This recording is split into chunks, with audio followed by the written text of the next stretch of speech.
Our first guest joins us this week from Carlsbad, California, Mr. Roger Pawson. He's the CEO of a company called Optec International Incorporated. OPTI is their stock symbol. Roger, welcome back to the show. Don, it's great to talk to you again. Thanks for having me. Well, it's been a while since we had you on the program. Why don't you tell us what the company does? Basically, we started life almost 7 years ago as a fuel technologies company, and took us 5 years to get through California Air Resources Board certifications, etc., to bring that product to market, along with our R&D. Very good product. We were in the process of actually doing a full-blown launch with that for the commercial industry when, like everything, we all got hit with the pandemic, and a lot of companies moved to essential-only items. Fortunately, we had the opportunity through our LED lighting division to move into the PPE sector and introduced a series of products, including our popular Optec I1 product for non-toxic sterilization and disinfection using UV and UVC lighting. So most of our other things, including our commercial off-grid solar products, our fuel maximizer products, were actually shelved for a while just due to demand. Everything was focused on PPE. But as a result of us moving into the PPE sector with our preemptive products like the I1 and the Optec Rovers, we found ourselves very quickly being asked to provide a lot of wholesale PPE products, masks, gloves, gowns, etc. And that moved us into that sector, propelled us into that pretty much overnight, which if you look at our quarterly filings, you can see it increased our revenues significantly over that period of time. We've had an opportunity to look at some significant acquisitions that are very synergetic with what we have in the company. And that's why we wanted to talk a little bit today about why the share structure changed in the company, for what reason, and how it benefits shareholders and investors, Don. I know we want to get into that here in a little bit, but I know that you announced this week you're ramping up production again of fuel maximizer due to demand. Tell us about that. Yeah, over the last 3 weeks, we've received a lot of inquiries again for the fuel maximizers since the pandemic slowed down a little bit, and from several logistics companies and a company looking to do some serious distribution. We've actually started receiving orders for the product and are actually shipping the product. We're ramping up production again. We've always had inventory on the ground, but we had a lot of components. As you know, you've been to our facility in the past, where we actually produce that product. We actually do it, final assembly, and ship it from there. So we've ramped that up again this week, and focusing back on the fuel maximizer product as well as everything else. And I think most of that's due to basically the current increase in fuel prices, Don, particularly for the logistics industry, and the requirements for emissions, because the product absolutely reduces emissions. It has a track record of being very, very good product, works extremely well. Now, the company's done a very good job growing both organically and by acquisition. You've been very busy with acquisitions. Tell us about that. Yeah, we're currently in discussions, as everyone knows, with a large AI-based PPE company with significant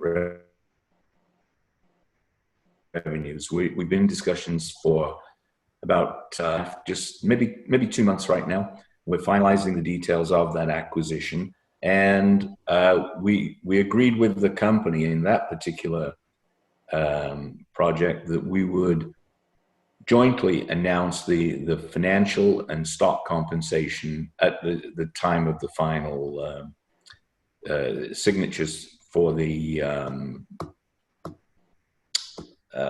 definitive agreement. For the definitive agreement. And so, having said that, what I can say today and would like to say today is to clarify the reason that we changed our share structure. And a lot of that was in light of this large acquisition and for future acquisitions too. So I'm just going to give a very brief overview of common shares as opposed to preferred shares, why the company did what it did in the interest of using preferred stock as currency, basically, and at the same time protecting the shareholders and investors by not diluting the company immediately at the close of the acquisition. So Optec International had 1.9 billion shares authorized prior to this acquisition, and 5 million preferred shares. The 5 million preferred shares are the control shares of the company. They had a voting conversion of 1,000,000 to 1, so the company would never ever lose control of the market, and they had a conversion ratio of 1 to 1. So at that time, there was sufficient authorized shares to cover that 5,000 shares that were already issued for control to the company. Now, in light of the current acquisition, it would require a significant amount of shares to complete that as part of the agreement. It's a cash and preferred stock acquisition. It's a cash and stock acquisition, and we would have to issue a lot of shares over the 1 to 2 year period. But it's in line with the terms of the agreement and the financial durability of the agreement. So what we did, we took a step back and agreed with the company that if they would take preferred shares, it would be a much better structure for us and for them, and at the same time protecting our shareholders from immediate dilution, even though the acquisition is extremely beneficial to the company. So we changed our share structure in agreement. So we increased the conversion ratio from 1 to 1 in the preferred shares to 100,000 to 1 in the preferred shares. So at the close of the acquisition, we would only actually be issuing for the first year and second year several hundred shares of preferred stock, as opposed to millions of shares of common stock. And the conversion time is between 1 to 2 years. So therefore, we would not be diluting our common stock for at least a year, for time, showing time for the acquisition to have paid for itself, be profitable to the company in the revenues and to the shareholders. So that's what we agreed to do. In order to do that, the statute says that we have to have sufficient reserve shares in the common treasury to cover that conversion at the time of issuance of the shares. So basically, we had to increase our authorized by almost 1 billion shares, but those shares will not be used until the conversion of the preferred stock in a 1 and 2 year period.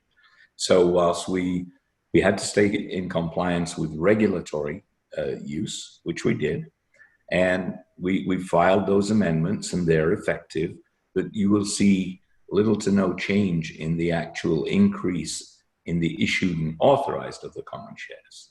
So it was a measure that was done, we thought and believe, and I personally believe, was the right thing to do to close this acquisition as soon as possible, keep the number of common shares to a minimum, and by using the preferred shares, as I said, it will not show in a conversion basis for at least 1 and 2 years consecutively.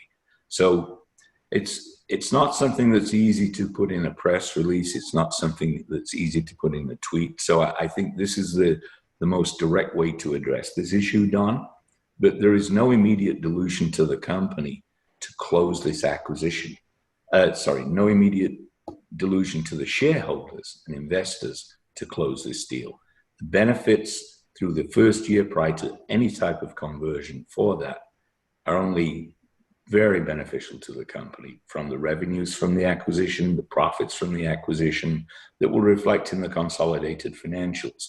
And it should take this company to close to between 170 and 200 million in revenues by the end of this year.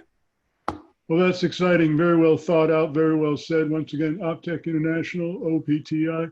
Roger, congratulations. We look forward to the announcement of the acquisition. Thanks so much for joining us in the program. Thanks for your time today, Don. It's great talking to you again. Take care. Thank you.